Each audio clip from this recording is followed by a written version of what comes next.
번째입니다. 나를 따르라. 오늘 본문의 말씀도 제가 묵상하다 보니까 이 본문 가지고 한 3번은 할 수 있겠구나라고 생각했는데, 그러다 보면 요한복음 다 하는데 한 5년은 걸리겠더라고요. 그래서 그렇게 할 수가 없어요. 그래서 필요한 부분들, 또 나머지 부분들은 여러분 집에서 묵상하시면서 여러분에게 주시는 하나님의 말씀을 좀 깨닫는 시간도 가지시면 좋겠습니다. 오늘은 나를 따르라. 이게 뭔가? 나를 따르라. 예수님 말씀하십니다. 오늘 시작할 때부터 나를 따르라, 빌립한테 나를 따르라 그 이야기 하셨는데, 이게 뭔가를 여러분 끝까지 들으셔야만 이해가 될 수도 있어요. 그러니까 나를 따르는 게, 예수님을 따르는 게 뭔가를 돌아보시기를 바랍니다. 서울 사람들은, 서울 외곽에 사는 사람들은 다 시골이라고 말하기도 하고 지방이라고 말하기도 하고, 맞죠?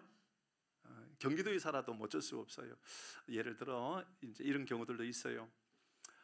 저 거제도 사람이 서울 와서 이제 공부를 해요. 혹은 뭐 이렇게 살아가요. 이제 서울 사람하고 거제도 사람하고 대화해요. 근데 이제 나 거제도에서 왔다 그러면 서울 사람은, 야, 너희 아버지는 배가 몇 척이냐 이렇게 말을 해요. 이상하죠? 거제도 사람은 다 배가 있나요? 사실은 거제도 사람들 가운데 배가 있는 사람이 많을까요? 없는 사람이 많을까요? 없는 사람이 훨씬 많아요. 얼마만큼 많으냐 하면 한 95%가 아니라 한 99%는 배가 없어요. 거제도 사람은 대부분 조선소에서 일을 해요. 그러니까 거제도에 사는 사람들은 조선소에서 일을 하거나 뭐 교사하거나 뭐 편의점을 하거나 마트를 하거나 뭐 장사를 하거나 뭐 노점상을 하거나 하겠죠. 배 있는 사람은 별로 없습니다. 그런데 왜 거제도 사람은 다 배가 있는 것처럼 너희 아버지는 배가 몇 척이냐 이렇게 이야기하는 걸까요? 어떤 편견이 있기 때문이죠. 우리도 모르는 사이에 우리는 그런 편견이 있어요. 뭐 거제도만 그렇게 했어요. 뭐 부산에는 더더욱 그렇겠죠. 뭐 부산에서 뭐 고기 잡는 사람 몇 명이나 있겠어요. 그런데도 부산도 뭐 그렇고 울산도 그렇고 대부분 뭐 공장 다니고 회사 다녀도 그렇게 생각하죠. 뭐 여수라고 다르겠어요? 목포라고 다르겠어요? 목사도 그런 거 아시죠? 목사는 깍쟁이처럼 보여도 서울 사람이 목회 잘해라고 생각할 수도 있죠. 생각할 수도 있습니다. 그런데 저는 제가 여러분에게 여러 목사님들을 안내해 드릴 거예요. 아마 여러분 대부분 아시는 분도 있고 처음 듣는 분도 있다라고 하실 수 있지만, 제가 말씀드리는 이 목사님은 적어도 교회가 10,000명 이상 모이는 교회, 혹은 10만 명, 20만 명 이상 모이는 교회를 세웠던 분이고 지금도 목회하시는 분인데요, 그분들을 제가 고향을 조사해 봤어요. 목사가 별것 다 조사해 보네요. 고향을 한번 조사해 봤어요. 여러분 한번 들어보십시오. 그래도 전 세계에서 가장 유명하고 큰 교회라고 말하는 여의도 순복음교회 조영기 목사님의 고향은 울산입니다. 울산에서도 아주 시골 쪽입니다. 우리 교단뿐만 아니라 제자훈련에 가장 큰 영향을 주었다라고 할 수 있는 사랑의 교회 옥하는 목사님의 고향은 거제도입니다. 그래도 강동권에서 가장 유명하다고 말하는 명성교회 김삼환 목사님의 고향은 잘 아시네, 경북 영양입니다. 통합측 교회에서 가장 유명하다고 할 수 있는 온누리교회 하양조 목사님의 고향은 호남에서 어렸을 때 살았지만 원래 고향은 이북입니다. 북한의 남포에서 살으셨던 분입니다. 세덴교회 소광석 목사님 고향 어딜까요? 남원입니다. 남원. 오륜교회 김원우 목사님의 고향은요, 영암입니다. 영암. 지금 수만 명 모이는 교회예요. 이덕인 권사님 남서울교회와 남서울은혜교회를 세우셨던 홍정길 목사님 고향 어디세요? 언제 아세요? 권사님하고 고향 같습니다. 한평입니다. 얼마나 유명한 미라를 세우신 분 아닙니까? 1년에 수천 명, 수백 명, 수천 명의 폐병을 고치고 있는 분 아닙니까? 지구촌교회를 설립하셨던 이동훈 목사님 고향은 저 수원이고요. 분당우리교회 이찬수 목사님의 고향은 대구라고 생각하지만 아닙니다. 예천이 고향입니다. 예천. 전화는 꺼주시는 게 예배에 도움이 됩니다. 연세중앙교회 윤석전 목사님 엄청 유명하죠. 침례 쪽에도. 이분의 고향은 어딜까요? 예, 전화 끄든 해야 되겠습니다. 예.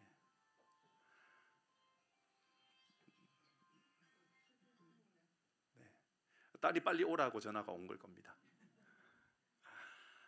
다시 합니다. 연세중앙교회 윤석전 목사님도 이 교단에서 제일 큰 교회죠. 부여가 고향입니다. 충청도 부여가 고향입니다.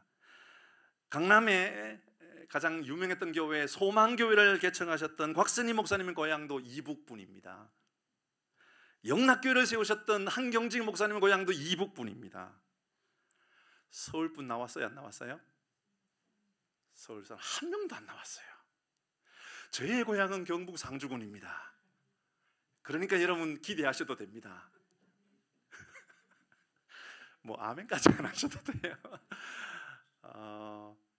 서울분 한 분 계세요. 서울분 유명한 분 중에. 근데 서울에서 목회하지 않으셨어요. 저 부산 가가지고 목회하셨어요. 서울분인데 부산 가서 목회해가지고 가장 우리 교단의 아주 유명한 교회 수영로교회 정필도 목사님 서울분입니다. 제가 연구한 결과 서울분 한 분 계셨습니다. 나머지는 우리나라에 적어도 10,000명 이상 교회의 모든 목사님들은 다 저 전라도나 경상도나 충청도나 강원도나 이런 산골 시골 아주 시골 분들만 나왔습니다. 그러니 편견을 가지지 마십시오. 얼마나 위험한지 모르는 게 편견입니다. 저 사람 시골 출신이라는데, 저 사람 시골에 지방에 이름도 없는 대학 출신이라는데 뭐 저 사람이 대단한 거 해낼 수 있겠어? 라는 생각 가지지 마십시오. 여러분, 편견입니다. 하나님이 쓰시고 하나님께서 함께 하시면 위대한 역사가 나타나는 줄 믿습니다. 오늘 본문은 우리가 흔히 알고 있는 편견의 말을 했던 대명사처럼 보여지는, 어쩌면 교회를 다니지 않아도 세상 사람도 정치인들도 흔히 많이 쓰는 말, 나사렛에서 뭐 선한 것이 나겠어? 라고 했던 그 말에 대한 이야기 할 겁니다. 나사렛에서 뭐 선한 것이 나겠어?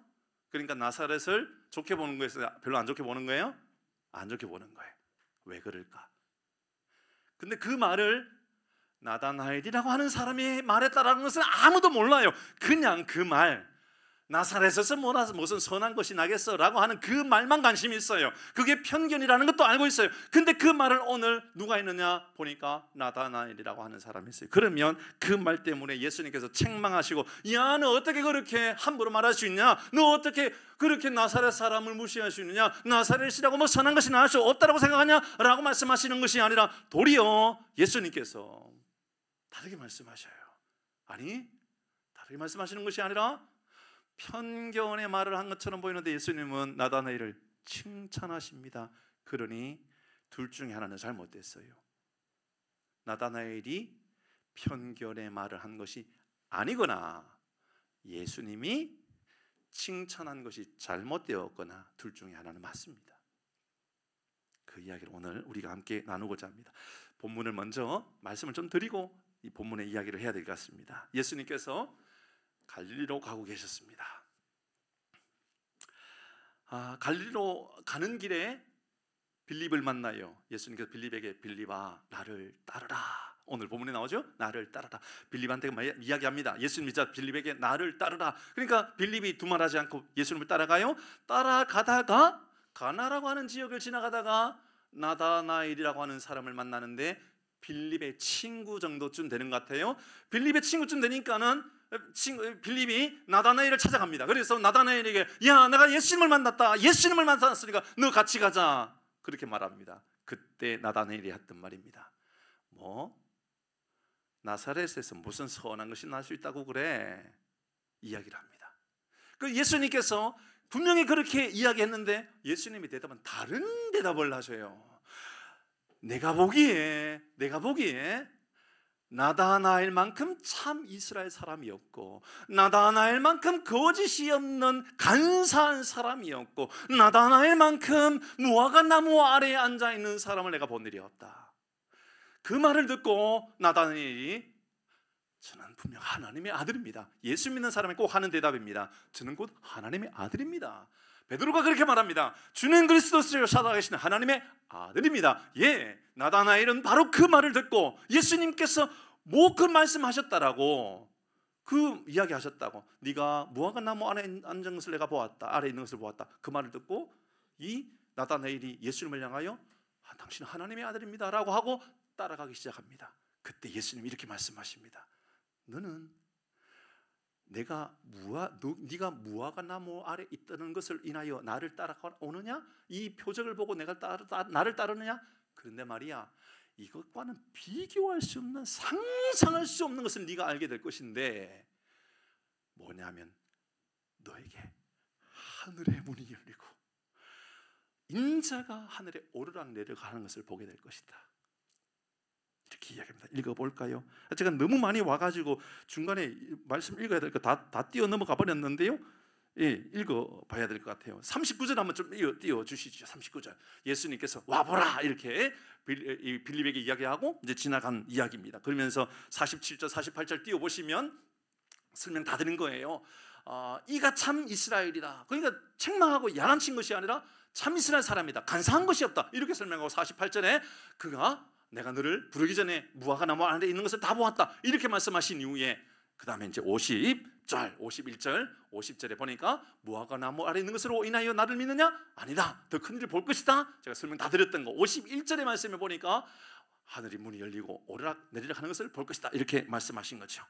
자, 이 말씀이 오늘 본문의 말씀입니다. 할 이야기가 너무 많은 말씀이기 때문에 다 할 수가 없고 51절의 말씀을 먼저 조금 이해하고 넘어가십시다. 뒤에 다시 할 수가 없으니까. 도대체 예수님께서 나다나엘에게 하셨던 이야기가 뭘까요? 하늘이 열리고 하나님의 사자들이 인자 위에 오르락내리락 하는 게 뭘까? 어떤 신학자들은 이것이 어쩌면 예수님께서 십자가에 죽으실 때 하늘의 문이 열리잖아요, 그렇죠? 그러니까 그 모습을 이야기하는 게 아닐까라고 이야기하는 분이 있고, 또 어떤 분은 아니 그것보다도, 저도 이제 뒷부분을 조금 더 지지합니다. 어떻게 보면 이 장면은 문맥상 볼 때 이게 2인칭인데 2인칭이에요. 상대를 이야기하고 있으면 2인칭인데 이게 단수형이 아니고, 단수면 나다나엘이 하는 이야기가 되죠. 근데 복수형으로 되어 있는 거예요. 그러니까 뭐냐면 여러 많은 사람들, 그러니까 성도를 향하여 하는 이야기로 해석한다면 어쩌면 이게 마지막 주님 오실 날 재림하실 그때 우리를 기다리고 계시는 주님을 만나게 될 것이다. 우리는 하늘의 문이 열려지는 천국에 임하는 위대한 하나님의 백성이 될 것이다 라고 하는 것을 이미 여기서 말씀하고 있는 것이라 보여집니다. 자, 이 말씀을 가지고 오늘 두 가지 묵상을 해보십시다. 먼저 편견입니다. 나다나엘이 나사렛에서 무슨 선한 것이 나겠느냐라고 했던 이 편견의 말을 했다라는 것으로 인하여 나다나엘을 선입견을 가지면 안 됩니다. 그러니까 나다나엘의 말이 어렵죠. 나다나엘을 이상한 사람이라고 오해하면 안 된다라는 것을 이야기하려고 합니다. 무슨 이유가 있는 거예요, 이 말에는. 예수님께서 칭찬했다라는 것은 달리 말하면 이 말 안에는 다른 이야기가 있는 거예요. 자, 봅니다. 46절 띄워주십시오. 아주 중요한 이야기가 될 겁니다. 46절 시작.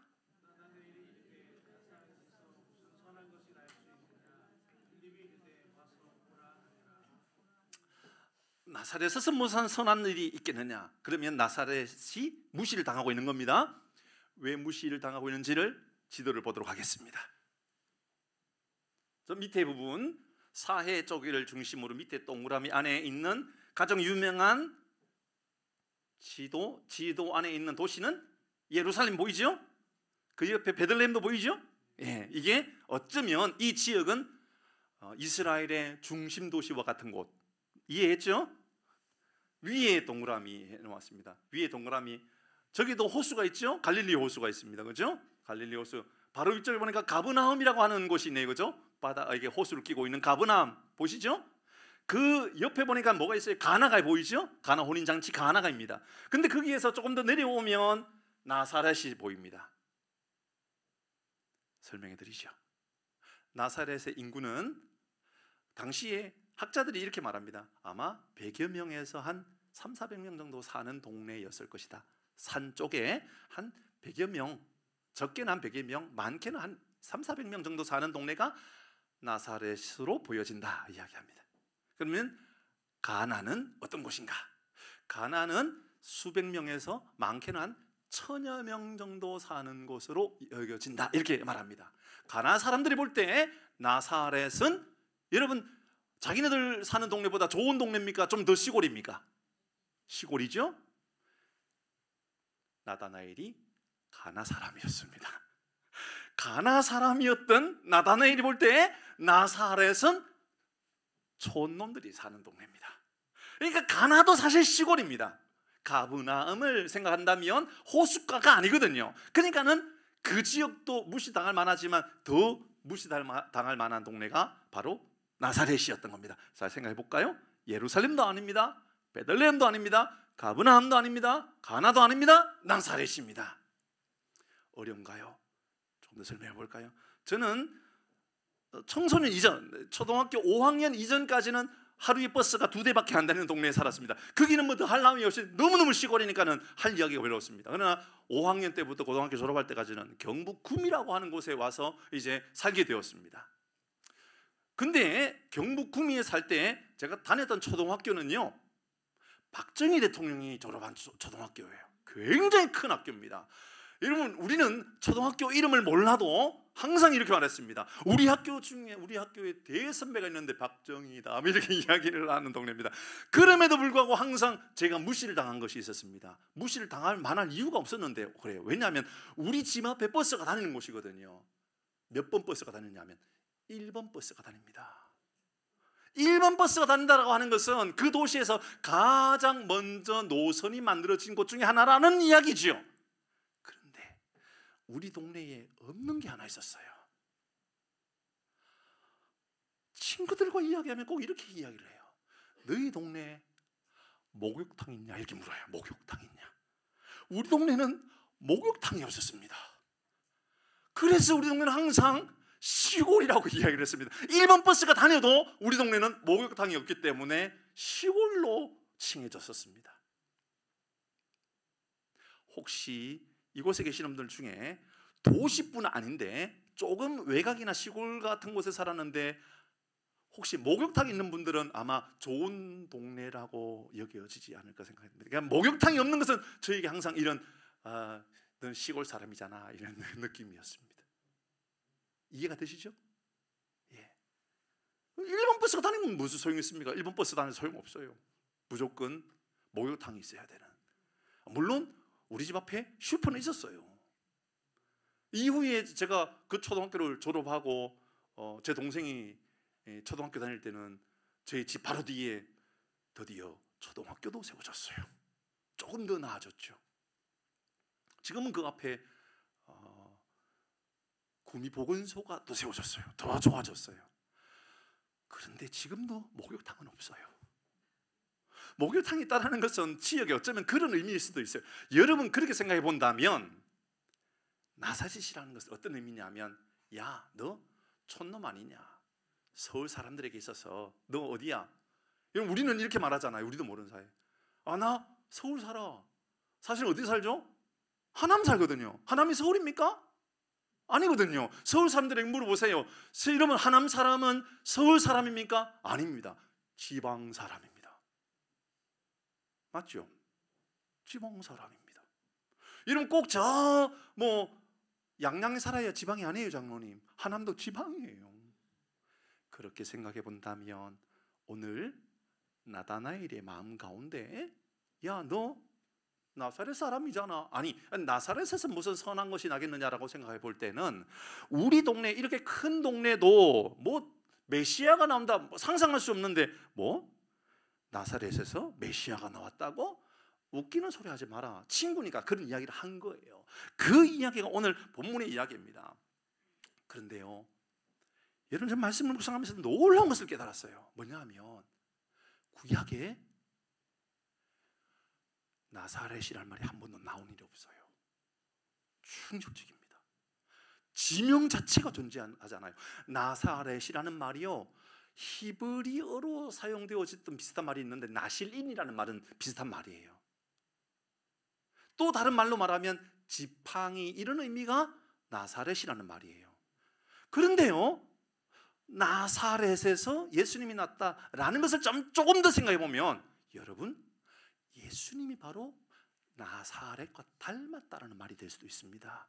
예수님이 태어나신 곳은 어디지요? 베들레헴입니다. 저 중심 지역과 같은 비슷한 곳이었습니다. 그러나 예수님이 사셨던 곳은 나사렛이었습니다. 나사렛에서 이름 계셨다라는 말이 신약 성경에만 거의 20번 나와요. 그러니까는 예수님에 대해서 나사렛에 계시는 예수님, 나사렛 예수는 거의 20번 나온다는 것은 예수님이 굉장히 나사렛과 닮았다 그 말이거든요. 왜 닮았느냐? 보면 알죠. 여러분, 중심에 있는 것 같지도 않아요. 대단해 보이는 것도 없어요. 훌륭해 보이는 것도 없어요. 흠모할 만한 것도 없어요. 아름답고 좋아 보이는 건 아무것도 없어요.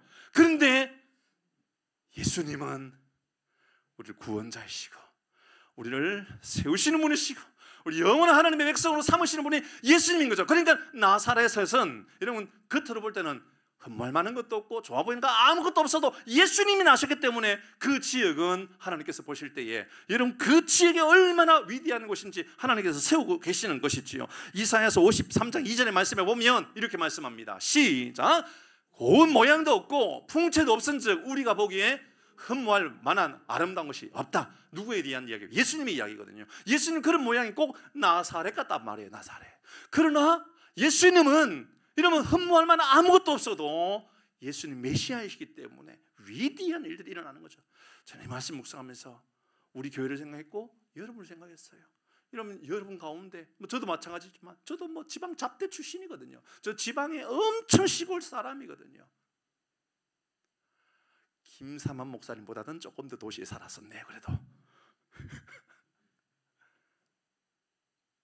근데 주님이 역사하시니까, 주님이 함께 하시니까 위대한 백성으로 위대한 하나님의 나라로 만들어 가시더라라는 이야기를 하는 거죠.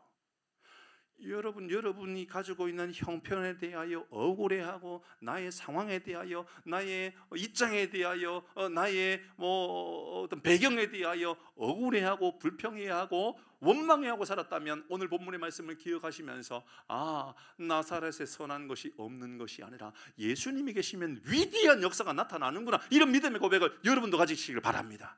우리 교회를 그렇게 묵상하게 되었어요. 우리 교회가 그런 교회가 돼야 되는 거예요. 우리 교회는 겉으로 볼 때는 흠모하고 고운 모양도 없어도 되고요, 풍채도 좋아 보이는 것이 없어도 되고요, 헐모할 만한 것이 아무것도 없어도 돼요. 저는 우리 교회가 예수님이 계시는 교회면 하나님께서 위대한 역사를 만들어 가시는 교회가 되는 줄 믿습니다. 바울이 그리스도인을 그렇게 설명했잖아요. 고린도후서 6장 9절 10절입니다. 시작. 무명한 자 같으나 유명한 자요, 죽은 자 같으나 보라 우리가 살아있고, 징계를 받은 자 같으나 죽음을 당하지 아니하고, 10절. 근심하는 자 같으나 항상 기뻐하고, 가난한 자 같으나 많은 사람을 부유하게 하고, 아무것도 없는 자 같으나 모든 것을, 여러분이 그런 사람 되기를 바랍니다. 그러니까 여러분, 하나님의 무슨 선한 것이 나겠느냐? 예수님이 계시면 선하고 위대한 역사가 나타난단 말입니다. 근심하는 자가 아니라 항상 기뻐하는 자로, 가난한 자 같으나 모든 풍성함이 넘쳐나는 사람으로 나타난다 그 말입니다. 그러므로 골로새서 3장 25절의 말씀을 마음에 두십시오. 시작. 주는 사람을 외모로 취하심이 없느니라. 주님은 사람을 외모로 취하지 않아요. 중심에 무엇이 있고 어떤 삶을 살아가느냐가 완전히 달라진단 말입니다. 한 가지 더. 그러면 어떻게 보면 편견에 빠져 있는 것처럼, 이렇게 선입관에 빠져 있는 것처럼 보였던 나다나엘을 도리어 칭찬하신, 도리어 세워주신 예수님, 도대체 뭘까? 이 말이 뭘까요? 너는 왜 그렇게 왜곡됐냐? 너는 왜 그렇게 색안경을 끼고 살았냐? 너는 왜 그 편견에 빠져 있느냐? 너는 왜 그렇게 다른 사람을 판단하고 살아가느냐? 라고 예수님께서 나다나엘을 책망할 것처럼 보여지는데 아니잖아요.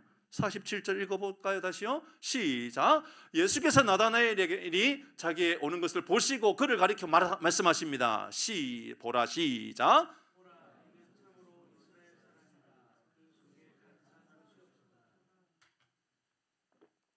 두 가지 먼저. 하나는 참으로 이스라엘 사람이다. 이상하나요? 이상하지 않아요? 편견에 빠져 있는 것처럼 보이잖아요. 그러니까는 이 말은 편견이 아닐 가능성을 제기해야 되는 거예요. 예수님께서 말씀이 옳다면, 그러니까는 나사렛에서 무슨 선한 것이 나겠느냐에 뭔 이야기가 있는 거예요 지금. 예수님은 그를 향하여 참 이스라엘이다. 두 번째, 간사한 것이 없다. 달리 말하면 그는 정직하다, 순결하다. 그는 그 안에 거짓됨이 없는 순결한 사람이다. 왜? 48절을 봐야 됩니다. 48절 시작. 나다나엘이 이르되 어떻게 나를 아시나이까? 예수께서 대답하여 이르시되 빌립이 너를 부르기 전에 네가,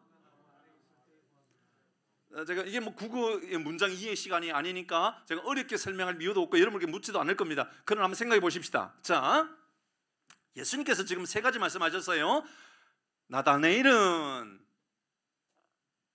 첫째, 참 이스라엘이다, 이스라엘 사람이다. 둘째, 순결한 사람, 간사함이 없다. 셋째, 무화과 나무 아래에 있을 때 내가 보았다. 그 말은, 그렇다면 예수님이 지금 나다나엘이 순수한 사람이다, 간사함이 없다, 참 이스라엘이다 라는 말을 지금 강조하고 있는 걸까요? 아니면 48절에 말하고 있는 네가 무화과 나무 아래에 있었던 사람이다 라는 말을 강조하고 있는 걸까요? 48절, 이 말을 하고 싶었던 거예요. 예수님께서 네가 무화과 나무 아래에 있었던 것을 내가 보았다라는 것으로 예수님께서 지금 이 나다나엘에게 너는 말이야 참 이스라엘이야, 너는 말이야 순결한 사람이야, 너는 간사함이 없는 사람이야, 이렇게 말한 이유였단 말이에요. 그 이유가 바로 무화과 나무 아래에 있었다라는 사람 때문이라는 거죠. 뭔 말입니까?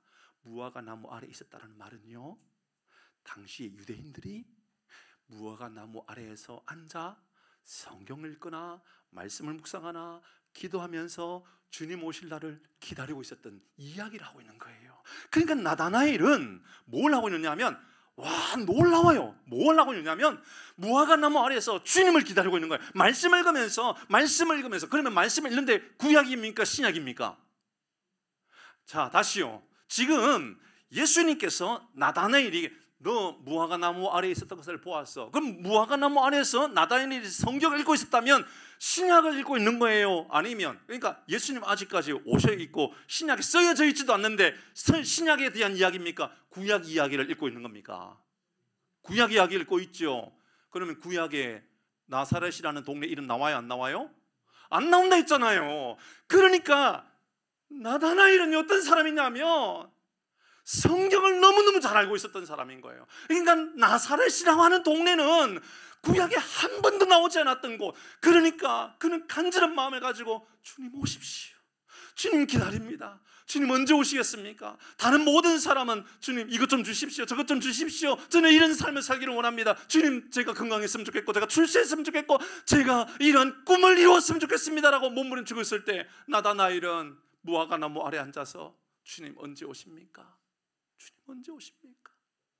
주님 지금 나를 만나 주십시오. 주님, 나 주님과 함께하는 삶을 살고 싶습니다. 애타는 마음을 가지고 있었던 거예요. 그러니까 여러분, 나다나엘을 선입관을 가지고 편견해 하시면 안 돼요. 그는 편견의 말을 한 것이 아니라 성경을 너무너무 잘 알고 말씀을 너무너무 가까이 하다 보니까 그의 마음 가운데 어디에서 나시는가, 베들레헴에서 나신다 알고 있었던 거예요. 어디에서 살아가신다 몰라요. 그가 나사렛 사람이라고 하는 것, 예수님께서 나사렛 사람이라는 건 구약에 한 번도 이야기하지 않았는데 그가 모르죠. 그러니까 나사렛 사람을 무시한 것이 아니라 나사렛에 대한 이해가 그 안에는 없었던 거죠. 하지만 모르지만 예수님을 기다리고 있는 거예요. 여러분, 예수님 오실 날 압니까? 예수님 어디에서 오실 거 압니까? 그래서 기다리잖아요. 그게 바로 나다나엘의 신앙이다, 그 말인 거예요. 이 말씀을 준비하고 있는데 일부 시간에 갑자기 생각나더라고요. 밑에 가서 찾아봤어요. 제목이 주님 고대 가더라고요. 낮에나 밤에나 눈물 머금고 내 주님 언제나 오시렵니까? 뭐 그 찬양 있잖아요. 가실 때 다시 오마 약속하신 하면서 내 주님 언제나 오시렵니까? 이 찬양이 있잖아요. 찬양. 제가 어렸을 때 청소년 시절 때 다녔던 교회에서요, 여름에 비 오는 날 요한계시록을 목사님이 항상 말씀을 증거하고 계셨는데, 비 오는 날 그날따라 이 찬양했어요. 낮에나, 얼마나 애절해요. 밤에나 비 오는 날 눈물 머금고 저녁에 예배를 드리는데 이 찬양을 하는데 갑자기 정전이 되었어요. 정전이 돼가지고 캄캄해졌는데 모두가 낮에나 밤에가 정전이 됐는데 불을 켤 수가 없어서 빨리 촛불을 가지고 와라, 초를 켜놓고 불렀어요. 낮에나 밤에나 눈물 머금고. 여러분의 신앙은 주님 고대하는 신앙입니까? 여러분의 꿈을 성취하고자 하는 신앙입니까? 오늘 나다나엘은 우리에게 그것을 말하고 있는 거예요. 너무 많은 사람들이 교회에 나오면 내 꿈을 이루기 위한 곳이라고 생각합니다. 진짜 그것이 교회입니까? 교회하면 여러분의 꿈을 이루어줍니까? 예, 때로는 아픈 사람 하나는 고쳐주실 겁니다. 그런데 너무 많은 사람이 고침받지 못하고 떠나는 경우도 있습니다. 어떤 사람은 하나님, 내 자녀들이 출세했으면 좋겠습니다. 내 사업 잘 됐으면 좋겠습니다. 하나님, 내 자녀 시집장가 잘 갔으면 좋겠습니다 라고 바라지만 30이 넘어 40이 되어도 장가갈 시집갈 생각도 하지 않고 있는 이들이 있는 것은 어떻게 여길 겁니까? 그러하지 아니한다 할지라도, 그리 아니하실지라도 낮에나 밤에나 눈물 머금고 내 주님 언제나 오시렵니까? 이 찬양, 이 믿음의 고백을 가지고 주님을 기다렸던 사람. 나다나엘의 꿈은 내 꿈을 성취하는 것이 아니라 무화과 나무 아래 앉아 주님 만나고 싶어요. 주님 함께하고 싶어요. 주님 언제나 나와 동행해 주십시오. 그것 바라보고 있었던 것이죠. 다른 제자들 생각해 보십시다. 예수님께서 가장 사랑하는 제자 요한, 그의 형제 야고보, 어느 날 예수님께서 이렇게 말씀하십니다. 내가 마지막 날 하나님의 나라가 임하게 될 때에, 이제 하나님의 나라가 임하게 되면 이제 통치자는 메시아 그리스도이신 그분이 통치하게 된다라는 이야기를 하셨을 때에 야고보와 그의 형제 요한은 어머니와 함께 예수님을 찾아옵니다. 그리고 이렇게 말씀하시죠. 이렇게 말하지요. 주님 나라가 임할 때에 하나는 우편에 앉게 해주시고 하나는 좌편에 앉게 해주시고 하나님 우회전시켜 주시고 좌회전시켜 주시고. 예수님 가장 사랑한다고 말했던 제자들은 내 한 자리 만들어달라고 기도할 때 나다나엘은 주님 언제 오시겠습니까? 나 좀 만나 주십시오. 이게 내 꿈입니다. 내 소원입니다. 아직도 여러분 나다나엘을 편견하고 선입견에 빠져 있을 것입니까? 여러분, 우리의 예배, 여러분은 무화과 나무 아래 앉아 무엇하고 있습니까? 세상 즐거움을 위하여, 세상 기쁨을 위하여. 어떤 이들은 무화과 나무 아래 앉아가지고 하나님, 내가 이만한 위대한 꿈이 있다고, 나 이거 이루고 싶다고. 나도 그런 것 같아. 저도 그런 사람인 것 같아. 무화과 나무 아래 앉아 내 꿈을 성취할 수 있는 방법이 무엇일까? 그러므로 무화과 나무 아래는 예배의 장소와 같고, 무화과 나무 아래는 여러분의 기도 시간과 같고, 무화과 나무 아래는 여러분 묵상 시간과 같은데, 그곳에서 우리가 진짜 원해야 되는 거, 나 좀 만나 주십시오. 나 만나 주시면 내 인생은 새로워집니다. 나사렛은 아무런 능력 없고 아무런 볼품 없는 지역이랄지라도 주님 오셨기 때문에, 주님의 은혜가 나타나기 때문에 이 믿음의 고백이 우리 모두의 고백이 되기를 주의 이름으로 축복합니다. 마태복음 6장 33절 같이 읽겠습니다. 시작.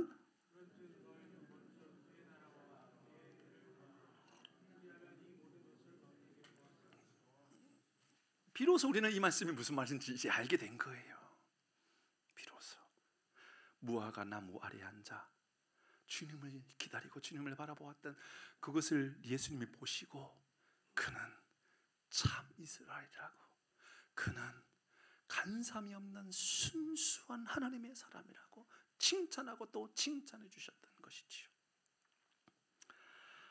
저는 여러분의 애환에 대하여 무시하거나 가볍게 여길 마음이 없습니다. 우리 가운데 어떤 이들은 월세에서 벗어나고 싶다고 하나님께 애써 기도하며, 하나님 나 월세에서 벗어나 전세 살고 싶다고, 하나님 나 전세에서 조금 더 넓은 집으로 이사 가고 싶다고, 하나님 내 집 가지고 싶다고, 나는 출세하고 싶다고, 좋은 취직하고 싶다고, 건강 회복하고 싶다고, 100만 번 좋은 것을 구한다 할지라도 오늘 우리에게 말씀합니다. 무화과 나무 아래 너는 무엇을 구하고 있는가? 사랑하는 교회 여러분, 무화과 나무 아래 십자가를 볼 수 있고, 무화과 나무 아래 주님을 기다리는 우리 모든 하나님의 사람, 이 한마디면 충분합니다. 주님 만나고 싶어요. 주님 만나고 싶어요. 이런 믿음의 고백으로 살아가는 우리 모두가 되기를 주의 이름으로 축복합니다. 찬양하십시다.